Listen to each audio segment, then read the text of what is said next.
Season 3 की first episode UG से continue होती है, जो कि बुरी तरह से घायल होने के बावजूद भी कर्स स्पिरिट से लड़ रहा होता है। वो अपने खून से भरे हाथ धोकर कर्स स्पिरिट से लड़ने को शहर में अकेले निकलता है। यहाँ उसका सामना रीका चैन से होता है, जो कि यूटा की बेस्ट फ्रेंड हुआ करती थी किसी जमाने में, लेकिन फिलहाल वो मर चुकी है और मरने के बाद एक खूनखार कर्स स्पिरिट बन चुकी है, जिसका वाहिद मकसद है यूटा को प्रोटेक्ट करना। तो फिलहाल रीका यूजी को पकड़कर यूटा के हवाले करती है, जिसे हमें पता चलता है कि जुजुत्सु हायर अप्स ने यूटा को यूजी का एक्सिक्यूशनर बनाकर भेजा है। दूसरी तरफ हमें ज़ेनिन क्लैन का सीन दिखाया जाता है, जहाँ से माकी, उसकी जुड़वा बहन माई और टोजी भागे हुए हैं। सिंस क्लैन का एल्डर शिबुया इंसिडेंट में मारा गया था, क्लैन के एल्डर्स ये तय करते हुए दिखाई देते हैं कि क्लैन का नेक्स्ट लीडर कौन बनेगा। इन्हीं सब में हमें नाया दिखाया जाता है, जो कि टोजी का कजन है और एक बहुत ही मगरूर और घमंड इंसान है। उसे लगता है कि उसके एल्डर्स किसी काम के नहीं है और क्लैन को लीड करने के काबिल नहीं है। वो चाहता है कि वो नेक्स्ट लीडर बन जाए, मगर एल्डर्स डिसाइड करते हैं to bring Megumi back home and make him the next clan leader. ये सुनकर नाया की ईगो इतनी हर्ट होती है कि वो मेगुमी को कत्ल करने की ठान लेता है और साथ ही साथ यूजी की भी, ताकि वो जुजुत्सु हाई के एल्डर्स का फेवर गेन कर सके। अब सीन्स कुछ टाइम पहले की तरफ जाते हैं। यूजी चोसो से बातें करते दिखाई देता है। सिंस चोसो को मालूम पड़ गया था कि यूजी उसका भाई है इन सीजन 2, वो उसे अब कोई बुक्स नहीं रखता, बल्कि उसे भाइयों की तरह ट्रीट करता है। यूजी उसे फिक्रमंद होकर बताता है कि शिबुया इंसिडेंट के दौरान सुकुना ने मेगुमी को जानबूझकर जिंदा छोड़ा था, क्योंकि वो कुछ नया इविल प्लान बना रहा है जिसमें उसे मेगुमी की जरूरत है। यूजी चोसो को बताता है कि वो बस इतना ही सुन पाया, जिसके बाद सुकुना ने उसे अपने वश में कर लिया और शिबुया इंसिडेंट में हल्ला बोल दिया, जबकि यूजी अपनी ही सबकॉन्शियसनेस में ट्रैप हो गया। अब दोनों भाई बाहर निकलते हैं to fight some curse spirits, ये ठानकर कि वो जापान को स्पिरिट फ्री बना देंगे without participating in the game. While eliminating the curse spirits, इनका सामना नाया से होता है, जो कि इनसे मेगुमी का पूछता है। नाया अचानक से चोसो से लड़ाई करता है, जिसके दौरान वो अपने बाल फिक्स करके शोखियां मारता है। जल्द ही यूटा अपनी एंट्री मारता है और अपने आप को इंट्रोड्यूस करवाता है। नाया यूजी को खुद कत्ल करना चाहता था, मगर यूटा को देखकर ही changes his plans and lets Yuta get away. Yuta और यूजी दोनों वहां से भाग निकलते हैं। अब नाया और चोसो एक दूसरे की कर्स टेक्निक से वाकिफ होते हैं लड़ाई के दौरान, जबकि यूटा यूजी को मारने की धमकी देता है। यूजी को समझ नहीं आती इस बात की, क्योंकि वो गोजो के मुंह से यूटा की बहुत तारीफें सुन चुका था। Since Yuji has been through hell, वो यूटा के सामने कमजोर पड़ता है। हमें थोड़ी देर के लिए गोजो भी दिखाई देता है, जो कि यूटा की पास्ट मेमोरी की फ्लैशबैक में आता है, उसको उसकी टेक्निक परफेक्ट करने पर लेक्चर देते हुए। तो इस एपिसोड की एंडिंग यहीं पर होती है, जब यूटा रीका को रिलीज करता है और उसकी मदद लेते हुए यूजी को कत्ल करता है। एपिसोड 1 जुजुत्सु काइसेन की रीसेंट मूवी की एंडिंग से कंटिन्यू होता है, जहां हमें यूटा यूजी को अपने कर्स ब्लेड से कत्ल करते दिखाई देता है।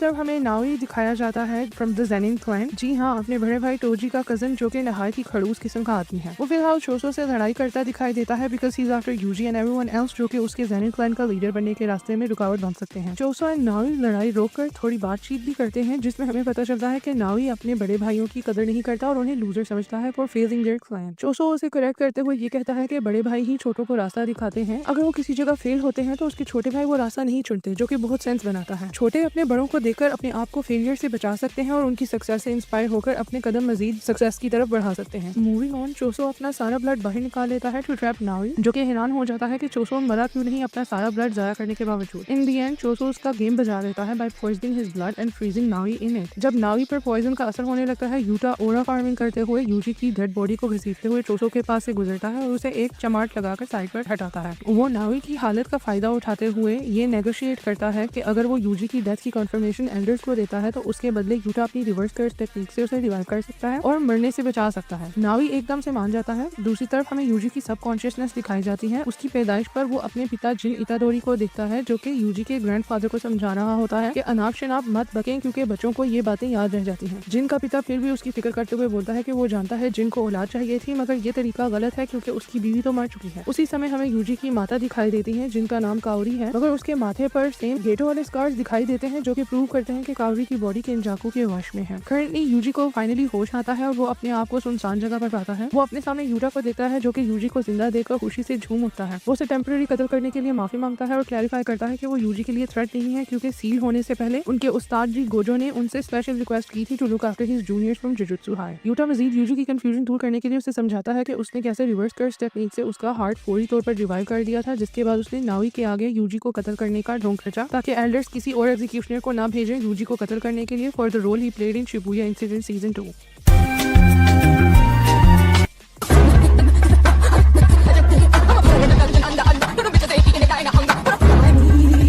पॉइंट आउट करता है कि यूजी अपनी डेथ एक दफा पहले भी फेक कर चुका है, इसलिए उसे यूजी को कत्ल करने से पहले अंदाजा था कि सुकुना की प्रेजेंस से वो फिर अपने आप को रिवाइव कर लेगा। यहाँ यूजी यूटा को बताता है कि उसे सुकुना की फिंगर्स फोर्स फीड की गई थी, जिसकी वजह से सुकुना ने उसे ओवर पावर करते हुए शिबुया में गुल खिलाए। जल्द ही मेगुमी आता है वहाँ पर यूजी को जुजुत्सु हाई वापस ले जाने के लिए। यूजी उसे देखते साथ ही शिबुया इंसिडेंट पर रिफ्लेक्ट करता है और अपने आप को बचाना अनवर्दी समझता है। मेगुमी उसे समझाता है कि शिबुया इंसिडेंट में उसकी गलती भी थी फॉर समनिंग जनरल महारागा, मगर यूजी स्टिल शिबुया इंसिडेंट में मारे जाने वाले लोगों की दोषी अपने आप को ही ठहराता है। मेगुमी यूजी को पास भूल जाने को कहता है। वो जाने से पहले यूजी को बताता है कि नोरितोशी कामो ने किलिंग गेम आर्क को इन मोशन रख दिया है और उसे इसमें सर्वाइव करने के लिए यूजी की मदद चाहिए होगी। स्क्रीन पर थोड़े समय के लिए किलिंग गेम्स के रूल्स शो होते हैं। अगर आपको इनकी एक्सप्लेनेशन चाहिए तो मेरे चैनल पे उनकी एक सेपरेट से वीडियो है जहाँ से आप रूल्स को अच्छे से समझ सकते हैं। सेकेंडली, अब नोरितोशी कौन है इसका हमें आगे ही पता चलेगा, सिंस ये एक्सप्लेनेशन सिर्फ एनिमे व्यूअर्स के लिए है जो कि मांगा से वाकिफ नहीं है। बैक टू द एपिसोड, चोसो अचानक से एंट्री मारता है। Together they plan to have a word with Tengen Sama, जो कि जुजुत्सु हाई को कंसीलमेंट बैरियर्स प्रोवाइड करके उसे प्रोटेक्ट करता है। However, उसे ढूंढना इतना आसान नहीं सिंस उसने अपने आप को छुपाया हुआ है और आज तक उसे किसी ने नहीं देखा। जी हाँ, Tengen to this day has hid himself in the tombs of the Star Corridor, जो कि 1 of the 1000 secret doors में पीछे छुपा हुआ है। अब ये बॉयज जुजुत्सु हाई जाते हैं जहाँ ये लोग यूकी और माकी से मिलते हैं। माकी को जोगो ने जला डाला था ड्यूरिंग शिबुया इंसिडेंट, जिसकी वजह से she is battling with burned scars all over her body and short hair. Maki Choso को नहीं पहचानती, सो यूजू से अपना बड़ा भाई बताकर इंट्रोड्यूस करवाता है, जिससे चोसो को बहुत फख्र महसूस होता है because he loves to be the family guy. Choso finally सबको बताता है कि उसके 9 भाइयों के under developed embryo secret doors में लॉक्ड हुए हैं जिनको वो सेंस कर सकता है। उनको सेंस करके वो लोग टेंगन तक पहुंच सकते हैं। बगैर वक्त वेस्ट किए वो सब हिडन डोर्स की ओर चल देते हैं, जहाँ चोसो अपने भाइयों को ढूंढने के लिए पीछे रह जाता है और बाकी सब लोग उस जगह से गुजरते हैं जहाँ 12 साल पहले टोची ने आमानाई को गोली मारी थी, जो कि टेंगन का स्टार प्लाज्मा वेसल थी, जिसमें टेंगन अपनी सोल को ट्रांसफर करके अपने आप को ह्यूमन फॉर्म में ही रखना चाह रहा था, क्योंकि अगर वो हर 500 साल में अपने आप को एक न्यू ह्यूमन वेसल में ट्रांसफर ना कर सके तो वो एक powerful entity like the brain parasite Kenjaku बन सकता है। और टेंगन को इस बात का डर है कि वो पावरफुल एंटिटी बनकर जुजुत्सु हाई को कोई नुकसान न पहुंचा दे। Anyways, back to the episode, Yuki सब को लीड करते हुए एक व्हाइट हॉल में पहुंचती है जहां टेंगन अपने आप को फाइनली रिवील करता है, ओनली बिकॉज यूकी उसे बताती है कि गोजो को सील कर दिया गया है इन प्रिजन रम। तो यहाँ हमारी फर्स्ट एपिसोड खत्म होती है।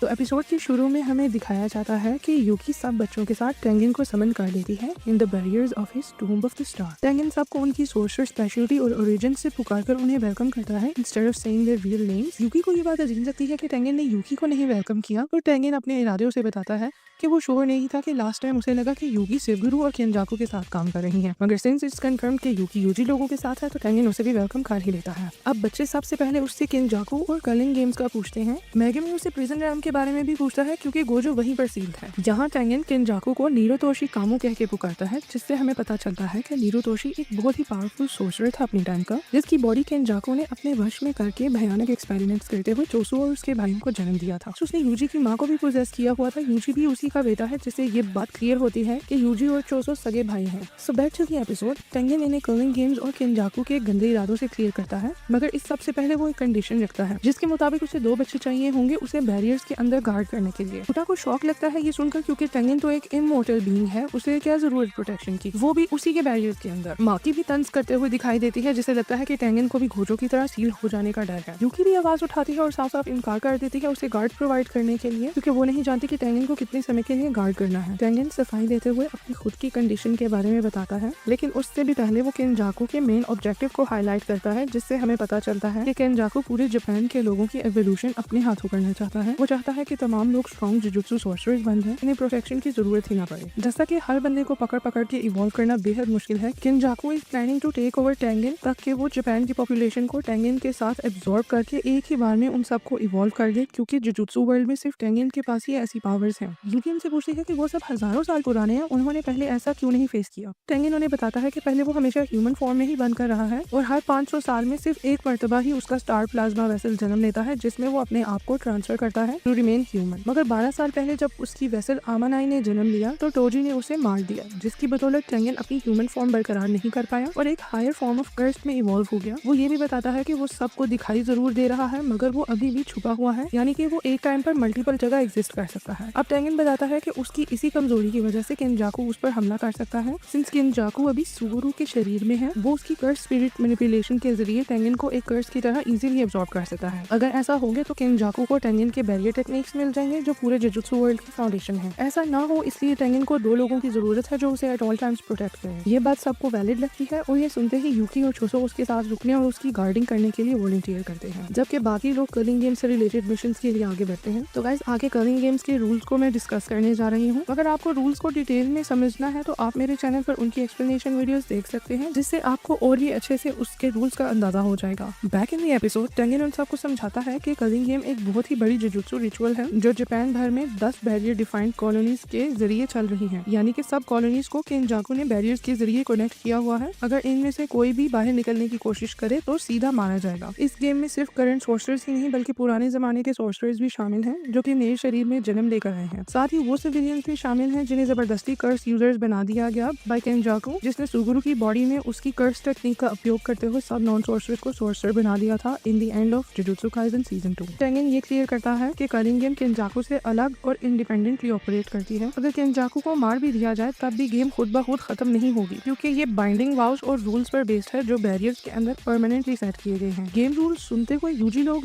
गेम मास्टर का पूछते हैं तो टेंगन उन्हें बताता है कि गेम मास्टर्स का इंटरफेस एक कोगानी नाम का शिकिगामी है जो सब पार्टिसिपेंट्स को प्रोवाइड किया जाएगा, यानी कि केनजाकू ने इस तरह से गेम मोशन में सेट की है कि जिससे ये साबित हो जाता है कि गेम ही गेम मास्टर के तौर पर पार्टिसिपेंट्स को सर्व की जा रही है। इसमें तमाम पार्टिसिपेंट्स को लड़ना होगा, दूसरों को मारकर पॉइंट्स अर्न करने होंगे और अगर कोई पार्टिसिपेट नहीं करता या पार्टिसिपेट करके पॉइंट्स नहीं बनाता तो उसे मौत की सजा मिलेगी। इस गेम का मकसद बिला वजह की मार कुटाई या एंटरटेनमेंट नहीं है, बल्कि तमाम जापान के स्केल पर कर्स्ड एनर्जी बनाना और उसे प्योरीफाई करना है। इसके बाद बात होती है कि कर्लिंग गेम को कैसे रोका जा सकता है। टेंगन बताता है कि गेम को रोकने के सिर्फ 2 ही रियलिस्टिक तरीके हैं। वो पहला लूप होल ये ढूंढता है कि गेम को खेला जाए, उसमें 100 लोगों को कत्ल करके 100 पॉइंट्स जमा किए जाएं और उन पॉइंट्स का यूज करके नए रूल्स ऐड किए जाएं जो सिस्टम को अंदर से तोड़ सकते हैं। ये सुनते ही यूजी दुखी हो जाता है क्योंकि वो ऑलरेडी सुकुना के कत्ल किए हुए लोगों के लिए गिल्टी फील करता है। और दूसरा ऑप्शन ये है कि सातोरू गोजो को प्रिजन जेल से बाहर निकाला जाए, क्योंकि गोजो की स्ट्रेंथ इतनी ज्यादा है कि वो खुद ही पूरे सिस्टम को ओवरपावर कर सकता है। अब दोस्तों यहाँ मुझे कंफ्यूजन है। पूरी एपिसोड में बार बार यही बताया गया है कि गोजो 12 साल पहले प्रिजन जेल में सील हुआ था, जबकि यूजी और बाकी सब स्टूडेंट्स 12 साल पहले भी उतनी ही एज के थे जितने के वो आज है। ये सब कैसे हुआ, मैं तो कंफ्यूज हूँ। तो अगर आपको इसका कुछ मालूम है तो काइंडली आप कमेंट्स में मुझे इसकी एक्सप्लेनेशन कर सकते हैं। And speaking of prison jail, Tengen Yuji लोगों को प्रिजन जेल की बैक साइड ऑफर करता है, मगर ये वार्न करता है कि इसको खोलना बेहद मुश्किल है। रन को खोलने का एक ही तरीका है और वो है इसकी कर्स्ड एनर्जी को नलीफाई या रिवर्स कर दिया जाए। और ये सब करने के लिए आज तक 2 ही कर्स्ड टूल्स बनाए गए थे, black rope and inverted spear of heaven, जो कि गोजो अपनी पिछली बैटल्स में पहले ही तबाह कर चुका है। ये सुनते ही मेगुमी गुस्से से भड़क जाता है। यूटा भी हंसते हुए बताता है कि उसके मेंटोर मिगेल की ब्लैक रोप गोजो ने ही तबाह कर दी थी और उसे मिगेल के साथ अफ्रीका भेजा था टू फाइंड सम मोर, मगर उन्हें वो रोप नहीं मिली। हमें थोड़ी देर के लिए शोको भी दिखाई देती है जो कि गेम के रूल्स को समझते हुए नजर आती है, और शोको वही है जो गोजो और सुकुरु की बेस्ट फ्रेंड हुआ करती थी। अब प्रिजन जेल ओपन करने का सिर्फ एक ही चांस है उनके पास, और टेंगन बताता है कि उसके लिए उन्हें एंजल की मदद लेनी होगी। एंजल एक बहुत ही पुरानी सोर्सर है जो कि अपनी कर्स टेक्निक के जरिए दूसरी कर्स टेक्निक्स को नलीफाई या रिवर्स कर सकती है। फिलहाल टेंगन बताता है कि एंजल एक नए शरीर में जन्म लेकर कर्लिंग गेम का हिस्सा बन चुकी है और इन सबको गेम में पार्टिसिपेट करके उसे ढूंढना होगा। तो दोस्तों इस एपिसोड में काफी नए कैरेक्टर्स इंट्रोड्यूस हो रहे हैं। अगर आपको उनकी डिटेल चाहिए तो आप मेरे चैनल पर जाकर मेरी वीडियो देख सकते हैं, जिसमें मैंने सीजन 3 में इंट्रोड्यूस होने वाले सब कैरेक्टर्स को एक्सप्लेन किया है। ये सब क्लियर होने के बाद ग्रुप अपना प्लान बनाना शुरू करता है। माकी डिसाइड करती है कि वो ज़ेनिन क्लैन स्टेट जाएगी ताकि पावरफुल कर्स टूल्स वापस ले आ सके जो कर्लिंग गेम के बैटल्स के लिए बहुत जरूरी होंगे। यहाँ से हमें पता चलता है कि जब गोजो 12 साल पहले सील हुआ था, जुजुत्सु हाई के तमाम कर्स टूल्स और वेपन्स ज़ेनिन क्लैन ने जब्त कर लिए थे, जो कि माकी अब वापस लेने जा रही है। और यहाँ से यूजी को पता चलता है कि ज़ेनिन क्लैन ने मेगुमी को अपना नया लीडर चुना है, जिससे वो हैरान होता है। पर मेगुमी इतना सरप्राइजिंग एक्ट नहीं करता, वो चिल एक्ट करता है और यूजी को बोलता है कि मैं तुम्हें बाद में समझाऊंगा।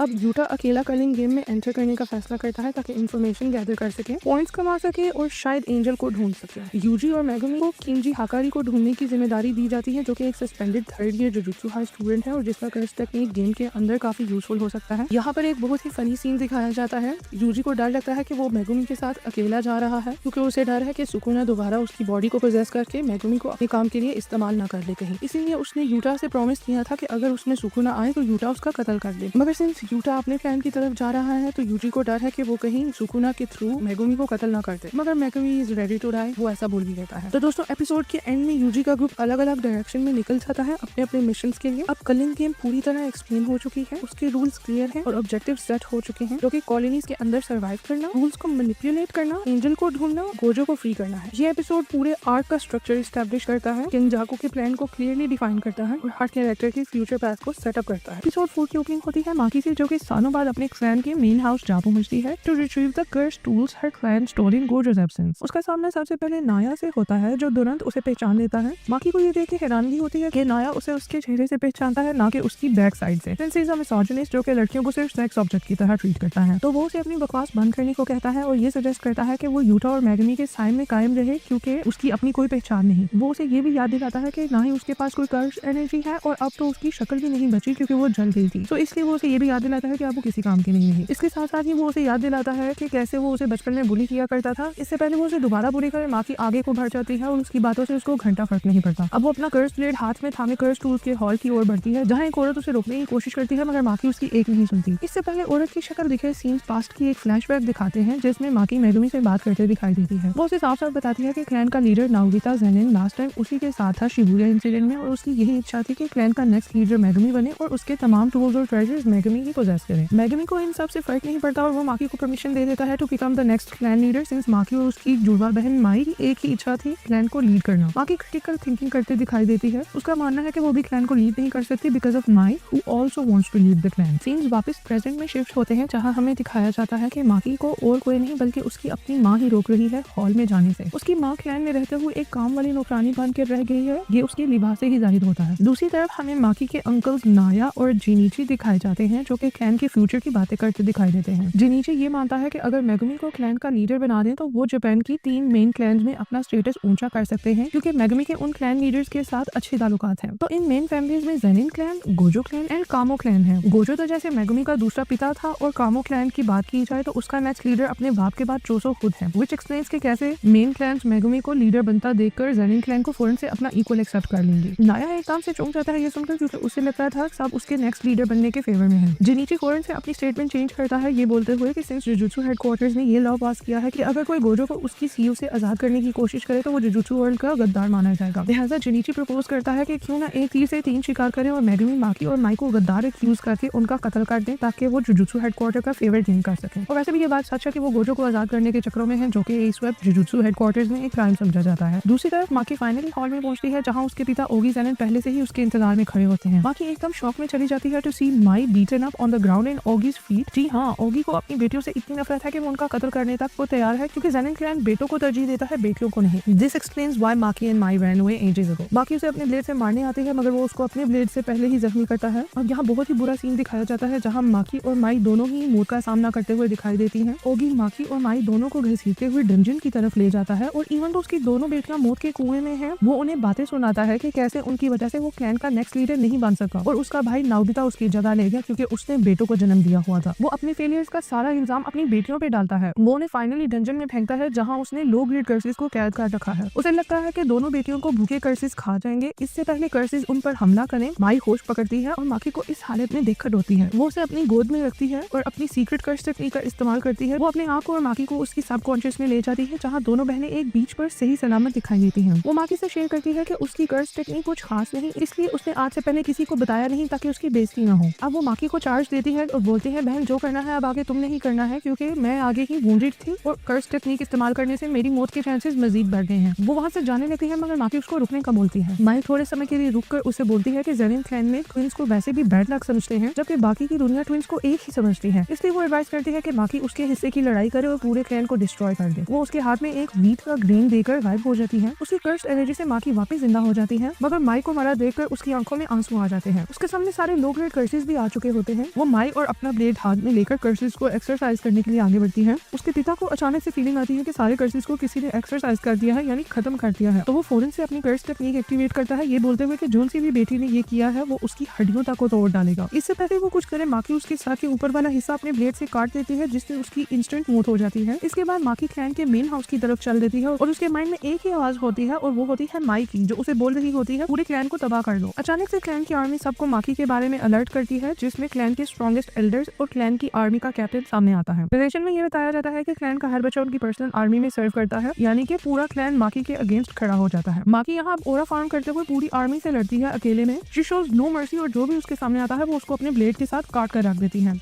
वो एक टाइम पर 10-10 लड़कों को मार गिराती है। इन द एंड माकी हॉल में अकेले खड़ी होती है और उसके पीछे पूरी आर्मी मरी पड़ी होती है। तो जी हाँ, ये वही सीन है जिसका एनिमे फैंस को बहुत बेसब्री से इंतजार था। अब पूरा हॉल नौजवानों के खून से भर जाता है। अब कैप्टन आगे आता है along with the strongest tree of Zenin clan called the high. इनमें जिनीची और 2 और स्ट्रॉन्ग एल्डर्स हैं माकी के। वो अपनी नित नई कर्स टेक्निक से माकी पर हमला बोलते हैं, मगर माकी जुनून में सबको मार जाती है। वो उनकी कर्स एनर्जी के अगेंस्ट एक्ट करती है, इवन तो उसके पास अपनी कोई कर्स एनर्जी नहीं। उसकी रॉ स्ट्रेंथ देखते ही सब उसको टोजी से कंपेयर करते हैं और उसका खौफ खाते हैं, मगर तब तक वो सबको मार गिराती है। वो जिनीची का भी सर कलम कर देती है और उसे समुद्र में फेंकती है। अब हाई का लीडर नाया उसका सामना करते हुए आता है।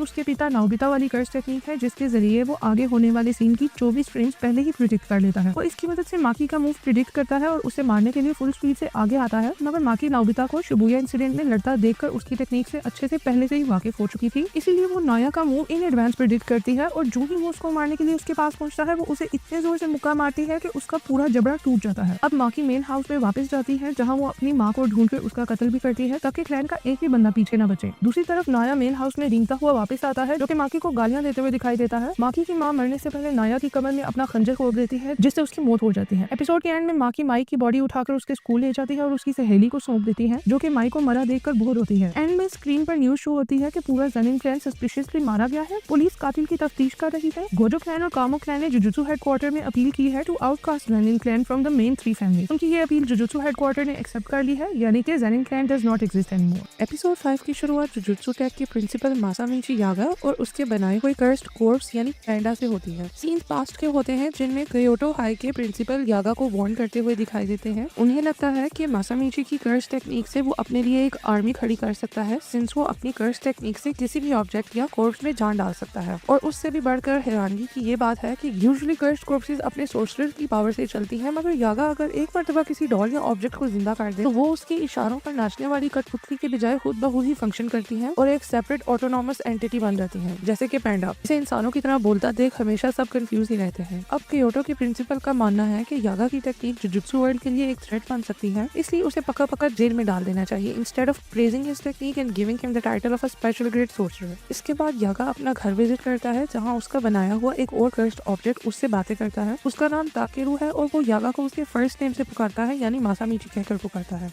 यागा उसे बताता है कि वो वापस जुजुत्सु टेक काम के सिलसिले से लौट रहा है और उसे वापस आने में टाइम लगेगा। आने से पहले वो ताकेरू को प्रॉमिस करता है कि वो उसे उसकी माँ से मिलवाएगा। उसके निकलने से पहले ताकेरू और बाकी कर्स्ड डॉल्स उसको उदासी के साथ अलविदा बोलती हैं। इसके बाद हमें प्रेजेंट के सीन्स दिखाए जाते हैं जहां हमें पैंडा और कुसाका भी दिखाई देते हैं। कुसाका भी पैंडा को बोलता है कि वो सिर्फ इसलिए उसकी मदद कर रहा है क्योंकि वो यागा को बचाना चाहता है and since he owes Yaga a favour he wants to help Panda so he can rescue Yaga. Scenes वापस माजी की ओर लौटते हैं जहां यागा ताकेरू को गार्डन में लेकर जाता है जहां वो एक आदमी और व्हील चेयर पर बैठी एक औरत को वेलकम करता है। वो उन्हें एडवांस में वार्न करता है कि वो जिस ताकेरू को पेश करने जा रहा है वो उनका छोटा बेटा ताकेरू नहीं है जो कि रियल लाइफ में मर चुका है, क्योंकि वो एक कर्स्ड ऑब्जेक्ट है जिसके अंदर उसने ताकेरू की सोल इन्फॉर्मेशन एंड पर्सनैलिटी डाली हुई है। इसके बावजूद ताकेरू की माँ उसे देखकर अपनी व्हील चेयर से उठकर उसकी ओर भागने की कोशिश करती है मगर गिर जाती है। अब सीन वापस प्रेजेंट में आते हैं और हमें यागा दिखाया जाता है on the run after headquarters ने उसे मौत की सजा सुना दी थी for thinking that he cooperated the Shibuya incident. रास्ते में उसे क्योटो हाई के प्रिंसिपल जिनका नाम योशिनोबु गाकुगाजी है गली में घेर लेते हैं। वो उसे फोर्स करते हैं कि वो अपनी सीक्रेट टेक्निक रिवील करे जिसके जरिए वो डॉल्स में जान डालकर उन्हें ऑटोनॉमस बना देता है। ऑटोनॉमस मींस खुद ब खुद चलने वाला जीन। उसके बाद गाकुगाजी अपनी कर्स टेक्निक साउंड एम्पलीफायर का इस्तेमाल करते हुए अपनी गिटार की आवाज को कर्स्ड वेव्स में तब्दील करके यागा की ओर एमिट करता है, जिनसे यागा की छाती पर बहुत गहरे घाव बन जाते हैं और वो मौत का सामना करते हुए दिखाई देता है। जब वो रोड के किनारे मर रहा होता है तो वो रिवील करता है कि सबसे पहले वो किसी भी बॉडी की इंफॉर्मेशन को सोल इंफॉर्मेशन में तब्दील करता है, जिसके बाद वो उसे कर्स्ड ऑब्जेक्ट की कोर में प्लेस करता है। वो अगला मेन राज फाश करता है ये बताते हुए कि ये सब काफी नहीं बल्कि कर्स्ड ऑब्जेक्ट को ऑटोनॉमस बनाने के लिए वो एक ऑब्जेक्ट में 3 कंपैटिबल सोल्स डालता है, यानी कि ऐसी सोल्स जो एक दूसरे से मिलती हो और उनकी अच्छी बॉन्डिंग बनती हो। वो अपनी कर्स टेक्निक से मेक श्योर करता है कि वो सोल्स हर टाइम एक दूसरे को ऑब्जर्व करती रहे, जिसकी बदौलत ऑब्जेक्ट्स में फाइनली सेल्फ अवेयरनेस पैदा होती है और वो ऑटोनॉमस बन जाते हैं। ये सुनकर गाकुगाजी शॉक हो जाता है। उसी वक्त वहाँ पर पैंडा एंट्री मारता है जो कि यागा का बनाया हुआ कर्स ऑब्जेक्ट है। वो गाकुगाजी पर हमला नहीं करता क्योंकि ये उसकी नेचर में नहीं है। वो उल्टा यागा को अपनी बाहों में थामे रोना शुरू कर देता है। सीन्स फाइनली हमारे लीड्स यूजी एंड मेगुमी की तरफ शिफ्ट होते हैं। उन्हें टेंगन की बताई हुई बातें याद आती हैं, जो कि उन्हें हाकारी के सीक्रेट फाइट क्लब की लोकेशन बताता है और सावधान रहने के लिए बोलता है, क्योंकि हाकारी के फाइट क्लब में काफी कर्स्ड यूजर्स मौजूद हैं। मेगुमी को टेंगन से पता चलता है कि हाकारी सॉर्सरर्स की लड़ाई करवाता है in front of non sorcerers to make money, जो कि जुजुत्सु हेडक्वार्टर्स के सीक्रेसी आर्टिकल्स को वायलेट करता है। अब मेगुमी और यूजी फाइनली फाइट क्लब की बिल्डिंग के बाहर पहुंचते हैं। मेगुमी यूजी को कपड़े चेंज करने का बोलता है, क्योंकि उसे लगता है कि अगर हाकारी को पता चला कि ये जुजुत्सु हाई से हैं तो वो भाग निकलेगा। यूजी मजाक में पूछता है कि वो लोग भला कब जुजुत्सु वालों के साथ हैं, सिंस वो गोजो को सपोर्ट करते हैं। मेगुमी बोलता है कि भाई हम ग्रे जोन में हैं और ऐसा सिर्फ हाकारी को लगता है बुद्धू, हम एक्चुअली जुजुत्सु वालों की तरफ से नहीं हैं। अब गैराज में हाकारी के सिक्योरिटी गार्ड्स उन्हें रोकते हैं। मेगुमी अचानक से बड़े बड़े झूठ बोलकर गार्ड्स को कन्विंस करता है कि हम यहाँ फाइट क्लब में पार्टिसिपेट करने आए हैं। गार्ड्स फाइट क्लब मूवी की रेफरेंस देते हुए बोलते हैं कि तुम्हें नहीं पता, फाइट क्लब का पहला रूल है that you do not talk about fight club. Megumi झट से बोलता है कि उसने उस बंदे को कत्ल कर दिया था जिसके मुंह से इस फाइट क्लब का गलती से जिक्र निकला। गार्ड्स अचानक से बुद्धू बन जाते हैं, क्योंकि हाल ही में उनका एक फाइटर गायब हुआ था। मेगुमी यूजी का नाम दर्ज करवाता है as a fighter since he thinks he is better than him. साथ ही गार्ड्स को हाकारी की कॉल आती है, जो सिर्फ यूजी को अंदर आने की परमिशन देता है। मेगुमी फिर भी उसके साथ आगे बढ़ता है। रास्ते में वो अपने प्लान की सारी स्ट्रेटेजी डिस्कस करते हैं। मेगुमी बाहर रहकर पार्किंग लॉट में छानबीन करेगा, जबकि यूजी पूरी बिल्डिंग में झांका-तांकी करेगा और हाकारी से मिलने की कोशिश करेगा। मेगुमी यूजी को झूठ बोलने का कहता है, क्योंकि उसे लगता है कि अगर उनकी असलियत आपको पता चल गई तो उनके हाकारी के मिलने के चांसेस कम हो जाएंगे और फिलहाल ये बहुत जरूरी है कि वो हाकारी को ढूंढकर उसे अपने साथ कलिंग गेम में शामिल करें, क्योंकि यूटा ने साफ साफ बोल दिया है कि हाकारी उससे भी ज्यादा ताकतवर है। कलिंग गेम को भी सिर्फ 9 दिन रह गए हैं, अगर उन्होंने इन दिनों में पार्टिसिपेट ना किया तो वो लोग मारे जाएंगे। अब यूजी फाइनली अंदर पहुंचा है, जहाँ वो गार्ड से चपड़ी चुपड़ी बातें करके हाकारी की जानकारी निकलवाने की कोशिश करता है। गार्ड उसे सबसे पहले 2 मेन रूल्स बताता है। Rule number 1 is that Yuji is not allowed to run away. वो सिर्फ वही फाइट करेगा जहाँ ऑडियंस उसे देख सके, और दूसरा रूल ये है कि वो अपनी कर्स टेक्निक्स नहीं यूज कर सकता। बुद्धू यूजी को लगता है कि ये रूल सेफ्टी के लिए बनाया गया है, इसलिए वो कॉन्फिडेंस के साथ बोलता है कि उसे कोई मसला नहीं है अगर वो टेक्निक्स यूज कर भी लेगा। गार्ड उसी वक्त उसे याद दिलाता है कि उनकी ऑडियंस नॉन सॉर्सरर्स है, व्हिच मींस वो उनकी कर्स टेक्निक्स को नहीं देख सकते। अगर वो होने वाली फाइट देख ही नहीं सकते तो वो इंटरेस्ट कैसे लेंगे, और अगर वो इंटरेस्ट ही नहीं लेंगे तो वो कैसे पैसा निछावर करेंगे। आगे बढ़ते हुए वो यूजी को फाइनली बताता है कि हाकारी से तब ही मिला जा सकता है जब आप उसको इम्प्रेस कर जाओ और वो आपके लिए फेक फाइट्स प्लान करे। यानी कि हाकारी पैसों के चक्करों में मैच फिक्सिंग भी करवाता है और उन मैचेस को एंटरटेनिंग बनाने के लिए वो मैचेस की स्क्रिप्ट खुद लिखता है। यूजी जल्द ही रिंग में उतरता है अपने ओपोनेंट से लड़ने के लिए, ये सोचकर कि आज तो उसे हाकारी को इम्प्रेस करना ही है। जब वो आगे बढ़ता है तो उसे पता चलता है कि उसका ओपोनेंट और कोई नहीं अपना पैंडा ही है। पैंडा भी उसे देखकर खुश हो जाता है। दूसरी तरफ हमें हाकारी दिखाया जाता है, जो अपनी गर्लफ्रेंड किरारा के साथ मॉनिटर रूम में बैठा होता है। उसे पैंडा के पास मैचेस से यकीन हो गया है कि पैंडा को हराना आसान काम नहीं, मगर उसकी बात गलत निकलती है जब पैंडा यूजी के साथ इशारों में हारने का प्लान बना लेता है। वो यूजी बहुत ही बेकार किस्म की फेक फाइट करते हैं एंड शैडो बॉक्सिंग करते हैं। यूजी छलांगे लगाकर हर स्टोरी पर जाके ऑडियंस के सामने फाइट करता है, जिससे क्राउड बहुत ही एंटरटेन होती है और चीयर करती है। इन द एंड पैंडा खुद नीचे गिर जाता है और हार खा लेता है, जिससे हाकारी इंप्रेस होकर यूजी को अपने पास बुलवाने का अंदेशा अपने गार्ड को देता है। किरारा उसे पूछती है कि वो भला कैसे किसी से भी मिलने को तैयार हो गया है। वो उसे बोलता है तुम मेरी सिक्योरिटी जो मौजूद हो तो मुझे कैसा डर। वो किरारा को भेजता है टू रिसीव यूजी। दूसरी तरफ पैंडा पार्किंग लॉट में मेगुमी को मिलता है और बताता है कि कैसे वो इस फाइट क्लब में फंस गया था इन ऑर्डर टू अप्रोच हाकारी। वो बताता है कि हाकारी मॉनिटर रूम में बैठता है, जिसके ऊपर किरारा ने एक ऐसा बैरियर बना रखा है जो सबको उस रूम से उतना ही दूर करता जाता है जितना कि वो उस रूम के करीब होना चाहे। इसी वजह से पैंडा ने बहुत कोशिश की, मगर वो बैरियर नहीं तोड़ पाया और हाकारी को नहीं कन्फ्रंट कर पाया। उसे अब यूजी की टेंशन होने लगती है, सिंस उसे मालूम है कि यूजी अपना कवर इजीली ब्लो कर देगा, सिंस उसे झूठ बोलना नहीं आता। अब किरारा यूजी को रिसीव करती है और हिकारी के ऑफिस में ले जाती है। हाकारी एक अपॉर्चुनिस्ट निकलता है जो कि यूजी को जॉब ऑफर करता है। वो बोलता है कि मेरा 1 घंटे के लिए काम करने से तुम मिलियंस बना सकते हो, मगर क्या काम है वो जानने के लिए तुम्हें मुझे 2 लाख देने होंगे। बातों ही बातों में वो यूजी को बताता है कि उसकी यही स्कीम है लोगों से पैसे बटोरने की, और दूसरी ये कि वो गैम्बलिंग पसंद करता है। वो गैम्बलिंग सिर्फ पसंद ही नहीं करता बल्कि उसे अपना पैशन और असूल मानता है। उसे लगता है कि गैम्बलिंग खुद बुरी चीज नहीं है, बल्कि लोग इसे तभी बुरा मानते हैं जब वो इसमें हारते हैं। लिहाजा वो सबको एक झूठी तसल्ली देकर उनके पैशन को गैम्बलिंग के थ्रू कंट्रोल करना चाहता है। वो यूजी को बोर्ड में पोजीशन भी ऑफर करता है, ये बोलते हुए कि मुल्क के जो हालात हो रखे हैं बिकॉज ऑफ सोर्सरर्स जिनका पर्दाफाश हो गया है एंड हेडक्वार्टर्स जो हिल चुका है, ये सब का फायदा उठाते हुए वो अपने इलीगल बिजनेस को एक्सपेंड करना चाहता है। वो यूजी के लिए शराब भी निकालता है, मगर यूजी मना करता है पीने से, ये बोलकर के वो अंडरएज है। हाकारी को लगता है कि यूजी इसलिए नहीं पी रहा क्योंकि इसको बहुत जल्द चढ़ती है। अचानक से हाकारी को किरारा की कॉल आना शुरू हो जाती है जो बंद होने का नाम नहीं लेती। हिकारी उसको इग्नोर करते हुए गोजो को याद करता है और बताता है कि गोजो भी ऐसा बंदा है जिसको बहुत जल्दी चढ़ती है। यूजी एकदम नर्वस होकर उसे बोलता है कि भाई गोजो कौन है, वो पहली बार ये नाम सुन रहा है। ये सुनते ही हाकारी को उस पर शक हो जाता है और वो उसे कहता है कि सोर्सरर होते हुए तुम्हें गोजो का नहीं पता, इसका मतलब तुम सच में जुजुत्सु हाई की तरफ से हो। इससे पहले यूजी अपनी उसे स्टोरी एक्सप्लेन करे, हाकारी उस पर हमला बोल देता है और बताता है कि किरारा उसे फोन के थ्रू इशारा ही कर रही थी कि यूजी इज अ मोल। और इसी के साथ हमारा 5वां एपिसोड खत्म होता है। एपिसोड 5 की शुरुआत होती है मेगुमी से, जो कि शैडोज में मूव करते करते हाकारी के फाइट क्लब की सिक्योरिटी को एम्बुश करते दिखाई देता है ताकि वो फाइट क्लब के अंदर घुस सके। प्लान को आगे बढ़ाने के लिए पैंडा भी उसकी मदद करते दिखाई देता है, जो कि 2 सिक्योरिटी गार्ड्स के सामने क्यू शर्ते करता है। जो ही वो उसके पास आते हैं, पैंडा उन्हें पलक झपकने से पहले मार गिराता है और मेगुमी को लेकर मॉनिटर रूम की ओर बढ़ता है। है ताकि वो दोनों यूजी को बचा सकें, क्योंकि उन्हें मालूम है कि यूजी ज्यादा देर हकारी के सामने नहीं टिक पाएगा since he is too innocent to lie. अब वो रास्ते में किरारा को गुजरते देखते हैं। पेंडा उसे देखकर एकदम सोच में पड़ जाता है कि आखिर ये हकारी के साथ क्यों नहीं है, यानी लाजमी कुछ गड़बड़ है। इतने में ही किरारा भी पेंडा और मेगमी को देख लेती है। उसकी मेमोरी इतनी शार्प होती है कि वो मेगमी को गैराज वाली सीसीटीवी फुटेज से फौरन पहचान लेती है। वो सोचती है कि अगर पेंडा इसे अंदर तक ले आया है, इट मींस कि ये सब लाजमी जुजुत्सु हाइवानों की तरफ से किसी एजेंडा के साथ यहाँ आए हैं। साथ ही उसे याद आती है कि बाप रे पिंक पानों वाला लड़का भी इन्हीं लोगों के साथ आया था, यानी यूजी भी जुजुत्सु वालों की तरफ से है। वो फौरन से हाकारी को फोन करती है तो make him aware about Yuji being an impostor. उसकी यही कॉल पिछली एपिसोड में कॉन्टेक्स्ट ऐड करता है कि किरारा को कैसे शक पड़ा यूजी लोगों पर और उसने क्यों हाकारी को एपिसोड 5 के एंड में कॉल की और कैसे हाकारी उसकी कॉल के आते ही यूजी पर टूट पड़ा। न मूविंग ऑन, मेगमी किरारा को कॉल मिलाते देख उस पर हमला कर देता है। वो अपनी 10 शैडोज कर्स टेक्निक इस्तेमाल करता है, अपने शिकिगामी डीमन डॉग को समन करता है जो कि किरारा पर हमला करता है। जो ही वो डॉग किरारा के पास पहुंचता है, एक बहुत ही स्ट्रॉन्ग फोर्स उसे पीछे की तरफ पुश करती है, जिससे वो जा मेगमी के ऊपर गिरता है। इससे मेगमी को रियलाइज होता है कि पेंडा ने उसे पहले ही बताया हुआ था किरारा की कर्स टेक्निक के बारे में, वो क्या पावर होल्ड करती है।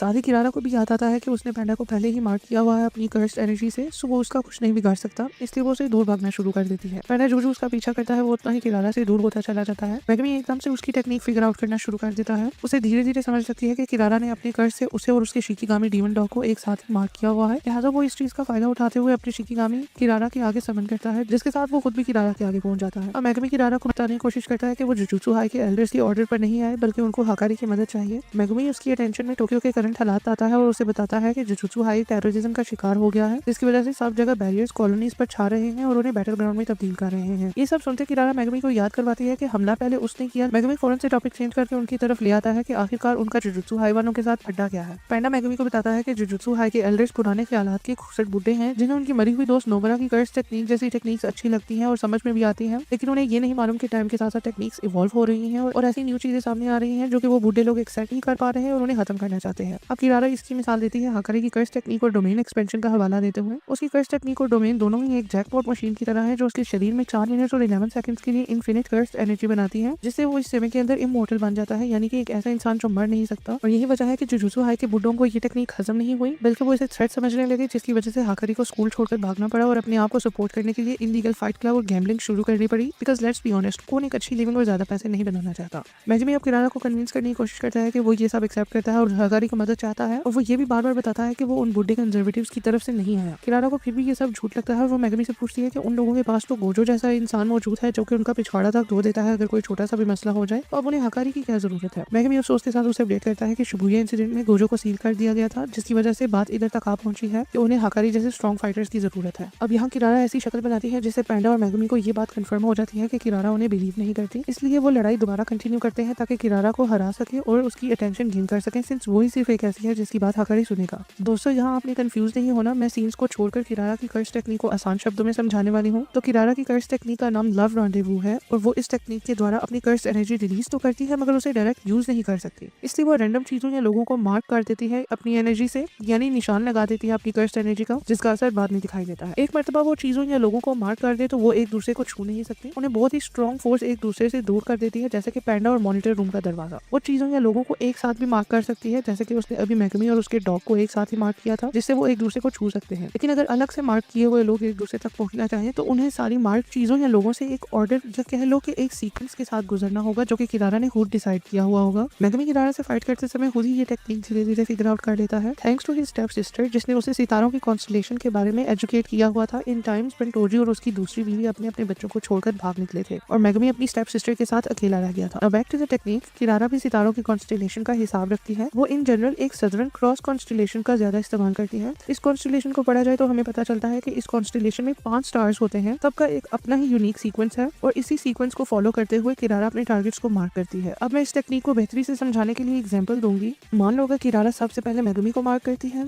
उसके बाद 3 और चीजों को मार्क करती है और लास्ट में अपने आप को मार्क कर देती है, तो मेगमी उस तक तब तक नहीं पहुंच पाएगा जब तक वो बीच की 3 मार्क कर्स्ड ऑब्जेक्ट से गुजर न जाए, और वो भी एक सीक्वेंस में, यानी जो चीज नंबर 2 पर मार्क है मेगमी को उसी से पहले गुजरना होगा, वरना वो नंबर 3 वाले मार्क ऑब्जेक्ट या इंसान तक कभी नहीं पहुंच पाएगा। यानी ये कह लो कि उसे किरारा के मार्क किए हुए ऑब्जेक्ट्स का सीक्वेंस भी फिगर आउट करना होगा कि कौन सी चीज किस नंबर पर उसने मार्क की है। वंस मेगमी को ये पता चल जाए तो वो आसानी से किरारा तक पहुंच सकता है और उससे कांटेक्ट कर सकता है। बैक टू द एपिसोड, मेगमी अब किरारा की मार्क सीक्वेंस को फिगर आउट कर लेता है क्योंकि उसे सदर्न क्रॉस कॉन्स्टलेशन की याद आ जाती है। वो अब किरारा की मार्क किए हुए ऑब्जेक्ट से गुजरता हुआ फाइनली किरारा तक पहुंचता है, जिसे अब वो छू सकता है। वो उसे फौरन से पिन डाउन करता है जमीन पर, जिससे वो शांत हो जाती है और अपनी हार एक्सेप्ट कर लेती है। अब मेगमी उसके आगे फिर झुककर उसे माफी मांगता है और उसे एक बार फिर बताता है कि उन लोगों को हकरी की मदद चाहिए। अचानक से कोई बंदा हवा में उड़ते हुए मेगमी और किरारा के बाजू में आकर गिरता है। जब उस बंदे की शक्ल नजर आती है तो पता चलता है ये तो अपना भाई यूजी है। मेगमी एकदम डर जाता है और उसका साथ देने लगता है, मगर यूजी साहब को साइड पर रहने के लिए बोलता है। वो जानबूझकर हकरी से मार खाता है और उससे फाइट बैक नहीं करता टू गेट हिज अटेंशन। किरारा मीठी आवाज में हकरी को रुकने का बोलती है और कहती है कि एटलीस्ट सुन तो लो कि वो लोग उसकी मदद क्यों चाहते हैं। हकरी यूजी से कहता है कि अपना पैशन शो कराओ कि आखिर क्यों तुम इस हद तक जा रहे हो उसकी अटेंशन पाने के लिए। यूजी एकदम सैड होकर बोलता है कि वो किसी चीज के बारे में पैशनेट नहीं है, कि उसका पैशन मर चुका है जैसे टोक्यो के हालात चल रहे हैं। वो फिलहाल मशीन के अंदर फिट होने वाले एक कॉग की तरह काम कर रहा है जो कि मशीन को चलाने में मदद करता है और यही इस एपिसोड का नाम भी है। बस वो उसी तरह शहर में फिर रहा है और सारी कर्स टेक्निक को एक्सरसाइज कर रहा है ताकि शहर को नुकसान से बचा सके। पहले हाकारी को ये बात समझ नहीं लगती और वो उसे मजीद मारता है। उसे एक समय के बाद रियलाइज होता है कि यही यूजी का पैशन है कि वो बुराई को खत्म करना चाहता है। अब वो यूजी को बोलता है कि वो उसकी बात सुनने को तैयार है, मगर वो सेल्फिश भी है। उसे पता है कि जब किसी इंसान को किसी दूसरे इंसान की मदद चाहिए होती है तो उसका यही मतलब है कि वो दूसरे इंसान को अपने साथ खतरों में धकेल रहा होता है। इरादा फिर से हाकारी को आवाज लगाती है कि तुम एकदम हीट अप हो रहे हो जो कि तुम लोगों की मदद करने से पहले होते हो। हाकारी फाइनली एक्सेप्ट कर लेता है ये सब और मेगमी लोगों को इशारा करता है नीचे बुलाने के लिए, टू डील। उनकी बात खत्म होते ही कलिंग गेम की तरफ से एक कोगानी नामी शिकिगामी उन लोगों के पास आता है और अनाउंस करता है कि किसी प्लेयर ने अपने पॉइंट्स का कोटा पूरा करके गेम में एक नया रूल ऐड किया है, यानी कि एक 9th रूल ऐड हुआ है। कलिंग गेम के रूल्स की एक्सप्लेनेशन मैंने अपने चैनल पर कर रखी है, लिहाजा उसको लाजमी चेकआउट कर लेना to understand the next part of my explanation. अब इस नए रूल के मुताबिक सब लोग जो गेम में पार्टिसिपेट कर रहे होंगे उनकी पर्सनल इन्फॉर्मेशन सबको रिवील कर दी जाएगी, यानी सब प्लेयर्स एक दूसरे की पर्सनल इन्फो, फॉर एग्जांपल उनके पॉइंट्स, उनका नाम, वो कौन सी कॉलोनी से हैं या उन्होंने कितने नए रूल्स ऐड किए हैं, ये सब देख सकते हैं। ऐसा घटिया और फालतू रूल किसने ऐड किया है ये एपिसोड के एंड में हमें दिखाया जाता है। तो ये रूल एक हाजिमी काशिमो नामी 400 साल पुराने सोर्सरर ने बनाया है जो कि एक नए शरीर में जन्म लेकर सुकुना को ढूंढने आया है, मगर कलिंग गेम में फंस चुका है। उसका कोगनी उसे बताता है कि वो इतने लोगों का कत्ल कर चुका है कि उसके पॉइंट्स 200 हो गए हैं, यानी वो 2 न्यू रूल्स ऐड कर सकता है। लिहाजा काशिमो पर्सनल इन्फॉर्मेशन एक्सपोज करने वाला रूल ऐड करता है ताकि वो फजूल लोगों पर टाइम ना वेस्ट करे और सुकुना को जल्द से जल्द ढूंढ सके। एपिसोड 7 की शुरुआत में हमें फाइनली केंजाको दिखाया जाता है, who is the mastermind of the culling game. वो एक सासाकी नामी बच्ची के ख्यालों में हाजिर होता है, उसकी सबकॉन्शियस में घुसकर उसे ग्रीट करता है। केंजाको को अपने सर पर खड़ा देख सासाकी तुरंत उससे पूछती है कि वो आखिर है कौन।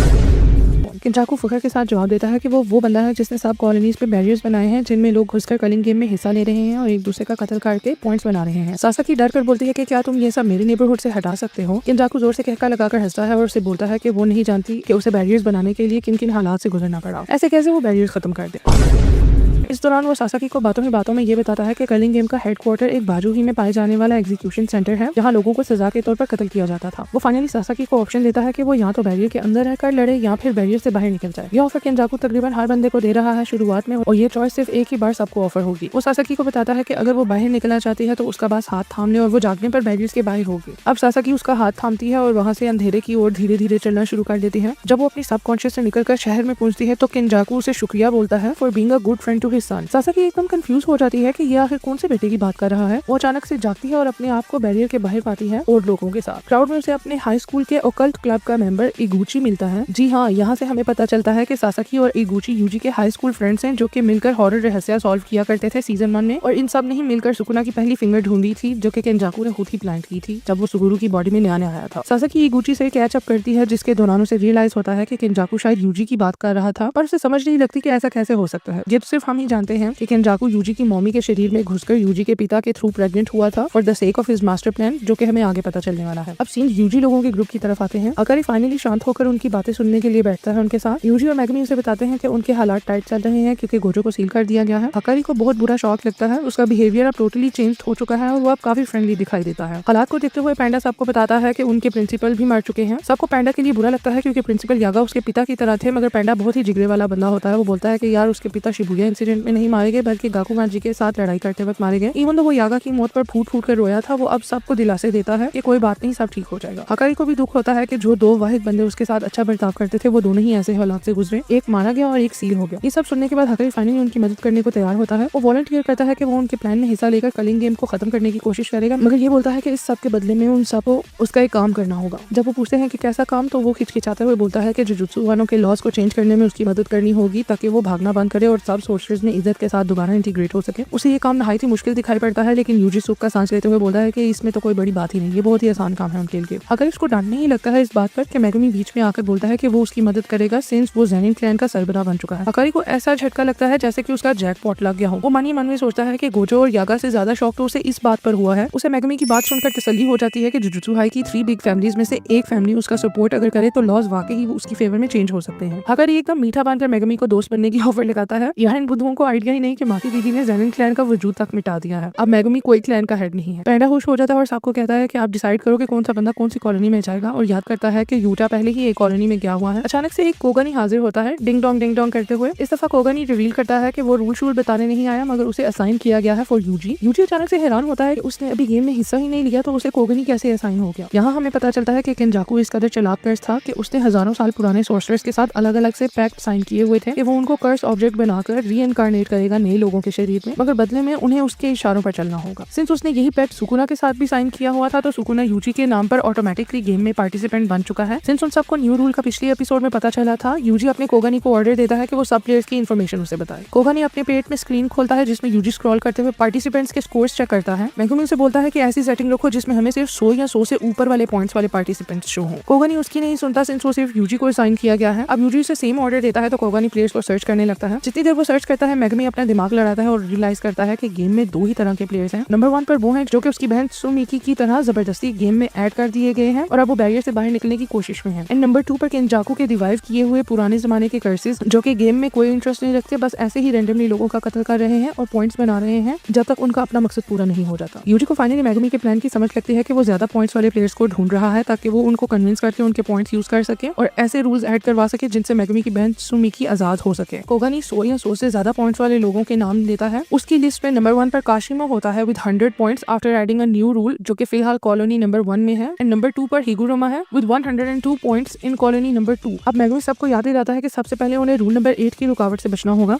पैंडा को रूल्स ही नहीं याद हमारी तरह, इसलिए मेगुमी उसे याद दिलाता है कि रूल नंबर 8 के अनुसार अगर कोई 19 दिन के अंदर अंदर गेम में अपने पॉइंट्स नहीं बढ़ाता तो उसकी कर्स टेक्निक उससे छीन ली जाएगी जिससे उसकी मौत वाक़या हो जाएगी। लिहाजा उन्हें जल्द ही जल्द गेम में हिस्सा लेना होगा। मेगुमी का प्लान है कि वो ऑलरेडी किल पॉइंट्स वाले लोगों से भीख मांगे और नया रूल ऐड करवाए। गेम में कत्ल न करने के लिए उसका सबसे पहला पॉइंट ये है कि वो ऐसा रूल ऐड करें जिसके अनुसार वो अपने पॉइंट्स एक दूसरे को ट्रांसफर कर सके ताकि कुछ लोग कत्ल किए बगैर ही पॉइंट्स हासिल करने और कत्ल होने से बच जाए। मेगुमी बहुत ही हाई हॉर्स पर चढ़ जाता है और बोलता है कि हम एक और रूल भी ऐड करवाएंगे इसके बाद कि प्लेयर्स अपने पॉइंट्स इस्तेमाल करके गेम को लीव कर दें। अगर उसे याद दिलाता है कि ये रूल पास नहीं होगा सिंस गेम के जनरल रूल में एक रूल ये भी है कि अगर कलिंग गेम में कोई रुकावट डालने वाला रूल किसी ने ऐड करने की कोशिश की तो उसका रूल एक्सेप्ट नहीं होगा। मेगुमी उससे एग्री करता है और प्लान करता है कि वो लोग इस रूल को पास करवाने के लिए एक कंडीशन रखेंगे। उस कंडीशन के मुताबिक वो लोग लीव करने के लिए अपनी जगह एक नॉन प्लेयर को रिक्रूट कर जाएंगे, यानी कि अगर वो गेम अपने पॉइंट्स यूज करके लीव करना चाहते हैं तो वो लीव कर सकते हैं मगर उनकी जगह एक नॉन प्लेयर को ऐड कर दिया जाएगा गेम में। और उसे लगता है कि अगर वो ये कंडीशन रखेगा तो उसका रूल जरूर पास हो जाएगा। अब लास्टली मेगुमी तय करता है कि उन सबको मिलकर एंजल को ढूंढना है जो कि गोजो को अनसील करने में मदद करे और काशिमा और हिगुरुमा को ढूंढना है ताकि उनके पॉइंट से न्यू रूल्स ऐड करवा सके। वो सब बैरियर्स की ओर चल देते हैं। रास्ते में यूजी अपने कोगनी को स्क्रॉल करता है और सबको टेंशन में बताता है कि यहाँ एंजल नामी कोई प्लेयर ही नहीं है। मेगुमी उसे समझाता है कि बुद्धू वो जिस शरीर में नया जन्म लेकर आई है वो उसी नाम से कलिंग गेम का हिस्सा होगी, जैसे कि सुकुना अब यूजी के नाम पर गेम का पार्टिसिपेंट बना हुआ है। यूजी कहता है कि होपफुली वो उसे कॉलोनी नंबर 2 में मिल सके सिंस टेंगिन की जानकारी के मुताबिक वो वही है। अब नेक्स्ट हाकरी सबको टीम्स में डिवाइड करता है। वो अपने आप को पैंडा के साथ टीम अप करते हुए कॉलोनी नंबर 2 में जाने के लिए वॉलंटियर करता है ताकि वो काशिमी को स्पेशली फेस कर सके, क्योंकि उसे ऐसा लगता है कि काशिमी काफी खतरनाक और स्ट्रॉन्ग हो सकता है सिंस उसने 40 लोगों को अभी से कत्ल कर दिया है और 200 पॉइंट्स ऑलरेडी बना लिए हैं जिनमें से 100 पॉइंट्स यूज करके उसने एक नया रूल भी ऐड कर दिया है। और वो पैंडा को असाइन करता है कि वो एंजल को ढूंढे since he has a good nose to sniff around and find people. वो यूजी और मेगुमी को कॉलोनी नंबर 1 असाइन करता है to hunt down Higuruma. Kirara को वो ऑर्डर देता है कि वो बैरियर के बाहर ही रहे ताकि बैरियर के बाहर के हालात पर वो नजर रख सके। किरारा बुरा मान जाती है और उसे लगता है कि हकारी उसे प्लान में इंक्लूड नहीं कर रहा। उसे बताता है कि मेरी जान तुम तो हमारी इन्फॉर्मेंट बनोगी क्योंकि यूटा कब से बैरियर्स के अंदर गया हुआ है मगर उसने कोई राब्ता नहीं किया, जिससे ये बात जाहिर हो जाती है कि बंदा बैरियर्स के बाहर राब्ता नहीं कर सकता। इससे ये बहुत जरूरी है कि किरारा बाहर ही रहे और बाहर के हालात पर नजर रखे। यूजी को एक बार फिर से खौफ आता है कि उसे मेगुमी के साथ अकेला छोड़ रहे हैं सब। उसे शक है कि अकेला होने पर सुकुना उस पर कब्जा करके मेगुमी का फायदा उठाने की कोशिश करेगा, इसलिए वो उसके साथ अकेले नहीं रहना चाहता और बोलता है कि उन्हें कॉलोनीज में सेपरेटली जाना चाहिए। मेगुमी उसकी फ्रेंडली वे में बेइज्जती करता है और कहता है कि चुप कर जाओ, हमारे एल्डर्स ने जो हमारे लिए तय किया है हम उससे इनकार नहीं कर सकते। अब बैरियर्स की ओर जाते हैं सब, जहाँ हमें शो होता है कि उनके पास 7 दिन है to save Sumiki and bring her out of the barrier, वरना वो गेम में जबरदस्ती इंक्लूड कर दी जाएगी। अब हमें बैरियर नंबर 1 के अंदर के मंजर दिखाए जाते हैं जहाँ कुछ रूकी प्लेयर्स नए बंदे की तलाश में हैं ताकि वो अपने पॉइंट्स बढ़ा सके और मरने से बच सके। कोगानी भी यूजी लोगों को अंदर घुसने से पहले वार्निंग देता है कि एक दफा बैरियर के अंदर चले गए तो बाहर नहीं निकल पाओगे और गेम में हर हाल में खेलना पड़ेगा, यानी उन सबको कत्ल करना होगा फॉर पॉइंट्स। बैरियर के अंदर जाने से पहले मेगमी यूजी को पहले ही सावधान कर देता है to not expect much from Higuruma and Kashimo, और डिटेल में एक्सप्लेन करता है कि चांसेस आर कि उनके दोनों बंदे हजारों साल पुराने सोर्सरर्स हों, और ये तो सबको मालूम है कि पुराने दौर के सोर्सरर्स के ख्यालात और हुआ करते थे, कैजुअली वॉर्स में हिस्सा लिया करते थे और कत्ल वगारे तो बहुत आम था उनके लिए। मेगमी को ये भी लगता है कि कुछ सोर्सरर्स शायद ऐसे हों जो कि जानकर लड़ाई के वक्त जान बहक होना चाहते हों to earn an honourable title before death, लिहाजा उन्हें ये सब ध्यान में रखते हुए हिगुरुमा और काशिमो से ज्यादा उम्मीद नहीं करनी चाहिए कि वो उनकी कोई मदद करने वाले हैं। मगर वो लोग आज के दौर के सोर्सरर्स को अपनी साइड लगाकर इन्फॉर्मेशन हासिल कर सकते हैं, सिंस उनके हालात सेम ही होंगे, वो सब भी इन्हीं की तरह गेम को रोकना चाहते होंगे। ये सब समझते हुए दोनों भाई बैरियर्स में एंटर होते हैं। यूजी अचानक अपने आप को आसमान से गिरता हुआ अकेले पाता है। यहाँ टेंगन की आवाज नरेट करती है कि कर्लिंग गेम ने जनरल रूल्स में ये नहीं बताया था कि प्लेयर्स अपनी मर्जी का चूज किया हुआ बैरियर तो एंटर करेंगे, मगर गेम अपनी मर्जी से उन्हें अपनी 9 सेलेक्ट की हुई लोकेशन में से किसी एक में भेजेगी। यूजी का सामना तुरंत उन्हीं रूकी प्लेयर से होता है जिनमें से यंग लड़का यूजी को पहचान लेता है। उस ग्रुप की लड़की यूजी पर हमला करती है और उसको बिल्डिंग से गुजारते हुए मारती है। हैरान हो जाती है ये देखकर कि यूजी का बाल भी बाका नहीं हुआ, जबकि कोई आम इंसान अगर होता उसकी जगह तो उसकी तो चटनी बन चुकी होती इस हमले में। ग्रुप ये बात समझ जाता है कि यूजी कोई मामूली बंदा नहीं है। दूसरी तरफ मेगमी अपने आप को गलियों के बीच में खड़ा पाता है in front of a very ड्रामेबाज लड़की, जो कि मेगमी पर इल्जाम लगाती है कि उसने उसे चमाटा मारा है। मेगमी खामोशी से खड़ा होकर रियलाइज करता है कि गेम में कोई भी पार्टनर्स बनकर नहीं एंटर हो सकते, यानी हकारी भी पैंडा से बिछड़ गया होगा इस वक्त। उसका नूई नाम का शिकिगामी भी चक्कर काटकर वापस आता है, जिससे उसे समझ लग जाती है कि यूजी उससे काफी दूर हो चुका है कि नूई भी उसे अब ढूंढ नहीं सकता। वो उस लड़की को भी बोलता है कि कम ड्रामे लगाओ, क्योंकि उसने मेगमी पर पहले अटैक किया था, इसलिए मेगमी ने उसे मारा। वो उससे फौरन हिगुरुमा का पूछता है। दूसरी तरफ यूजी का सामना पहले ओपोनेंट के हस्बैंड से होता है, जिसके सर पर प्रोपेलर लगा होता है जो कि उसे उड़ने में मदद देता है डोरेमोन की तरह। यूजी आसानी से उनके अटैक्स डॉज करता है और बिल्डिंग के अंदर घुस जाता है ताकि उस आदमी को अच्छे से कंट्रोल कर सके। यूजी झटपट से अंदाजा लगाता है कि इनके बाल ही इनकी टेक्निक का मेन हिस्सा है, इसलिए वो उस आदमी के सर पर इतने जोर से मुक्का दे मारता है कि उसका प्रोपेलर टूट जाता है। यूजी के हाथ से भी खून निकलता है, जिससे आदमी को लगता है कि यूजी मरने वाला है और उसके किल पॉइंट्स उस आदमी को मिलने वाले हैं। यूजी एकदम से उसके अखरोट पर उसे किक करता है और उससे हिगुरुमा का पूछता है, मगर वो आदमी बेहोश हो जाता है जैसे कि मर ही गया हो। अब यहाँ उनके ग्रुप का तीसरा बंदा आता है जो कि यूजी को उसके नाम से पुकारता है। दूसरी तरफ वो ड्रामे करने वाली लड़की मेगमी की मदद करने को तैयार हो जाती है, मगर उसके बदले में वो मेगमी को अपना बॉडीगार्ड बनने को कहती है ताकि वो इतनी आसानी से कत्ल ना हो जाए। मेगमी भी ऑफर एक्सेप्ट कर देता है since he is desperate to find Higuruma. Yuji को वो लड़का उसके नाम से पुकार कर कहता है कि उसे पता है कि हिगुरुमा कहाँ है और वो उसकी हिगुरुमा को ढूंढने में मदद करने को तैयार है। दूसरी तरफ मेगमी सोच रहा होता है कि वो यूजी की तरह नहीं है, वो हिगुरुमा के सारे 100 पॉइंट्स खुद ही हड़पना चाहता है। ड्रामे करने वाली लड़की मेगमी को बोलती है कि मुझे यू कहकर पुकारना बंद करो और मुझे मेरे नाम से पुकारो, जो कि रेमी है। मेगमी अब रेमी से पूछता है कि क्या वो भी एक पुरानी सोर्सरर है। वो इस बात का माइंड करते हुए बताती है कि वो आज के दौर की ही बंदी है, मगर गेम ने उसे खेलने पर फोर्स किया है। जो एवरेज लोग थे उन्हें पहले से ही गेम से निकाल दिया गया था, मगर जो लोग उसकी तरह इन्हीं कॉलोनीज में पहले से ही मौजूद थे उन्हें गेम ने ऑटोमेटिकली पार्टिसिपेंट बना दिया था सिंस डे 1, यानी वो पिछले 12 दिन से गेम में ही सर्वाइव कर रहे हैं। दूसरी तरफ यूजी उस लड़के से इंट्रोडक्शन मांगता है। वो बताता है कि उसका नाम अमाई है और वो यूजी को उसके मिडिल स्कूल से जानता है, क्योंकि यूजी हमेशा से स्कूल में पॉपुलर रहा है। अब साइड बाय साइड रेमी और अमाई मेगुमी और यूजी का गाइड बनकर उन्हें हिगुरुमा के पास लेकर जाते हुए दिखाई देते हैं। अमाई यूजी को बताता है कि हिगुरुमा इकिबुकुरो नाम के इलाके में है, जबकि रेमी मेगुमी को बताती है कि हिगुरुमा शिंजुकू नाम के इलाके में है। और यही ये एपिसोड खत्म होती है। आगे क्या होगा वो देखने के लिए मेरे चैनल को सब्सक्राइब करें for more updates and explanations for the next episodes and the explanations of the next episodes. मिलते हैं नेक्स्ट वीडियो में।